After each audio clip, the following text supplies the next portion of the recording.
Hello दोस्तों, नमस्कार। मैं हूं प्रदीप। आज हम आपको एक कहानी सुनाने जा रहे हैं जिसका शीर्षक है अपने हिस्से का भाग्य।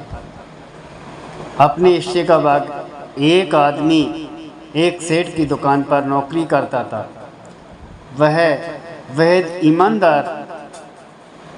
ईमानदारी और लगन से अपना काम करता था। उसके काम से सेठ बहुत प्रसन्न था और सेठ द्वारा मिलने वाली तनख्वाह से उस आदमी का गुजारा आराम से हो जाता था।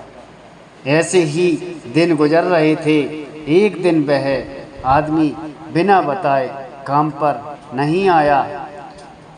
उसके न जाने से सेठ का काम रुक गया। तब उसने सोचा कि यह आदमी इतने दिनों से ईमानदारी से काम कर रहा है, मैंने कब से इनकी तनख्वाह नहीं बढ़ाई, इतने पैसों में इसका गुजारा कैसे होता होगा।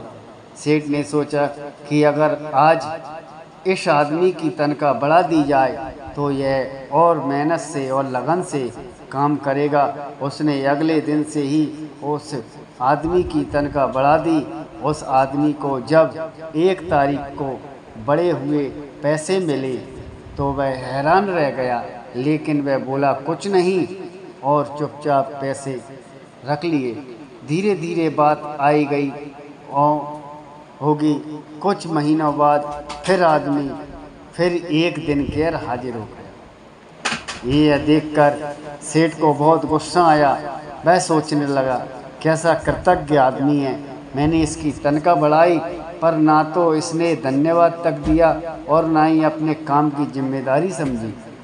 इसकी तनख्वाह बढ़ाने का कोई फ़ायदा नहीं हुआ, यह नहीं सुधरेगा। उसी दिन सेठ ने बढ़ी हुई तनख्वाह वापस लेने का फैसला कर लिया। अगली 1 तारीख को उस व्यक्ति को फिर से पुरानी तनख्वाह दी गई, लेकिन हैरानी की कि इस बार भी वह आदमी चुप रहा। उसने सेठ से जरा भी शिकायत नहीं की। यह देख सेठ से रहा ना गया और पूछा, बेटा बड़े अजीब आदमी हो भाई, जब मैंने तुम्हारे गैर हाजिर होने के बाद पहले तुम्हारी तनख्वाह बढ़ा दी तब भी तुम कुछ नहीं बोले और आज तुम्हारी तनख्वाह गैर हाजिरी पर फिर से कम कर दी, फिर भी खामोश रहे, इसकी क्या वजह है। फिर उस आदमी ने जवाब दिया, जब मैं पहली बार गैर हाजिर हुआ तो मेरे घर एक बच्चा पैदा हुआ। उस वक्त आपने जब मेरी तनख्वाह बढ़ा दी तो मैंने सोचा कि ईश्वर ने उस बच्चे के पोषण का हिस्सा भेजा है, इसलिए मैं ज़्यादा खुश नहीं हुआ।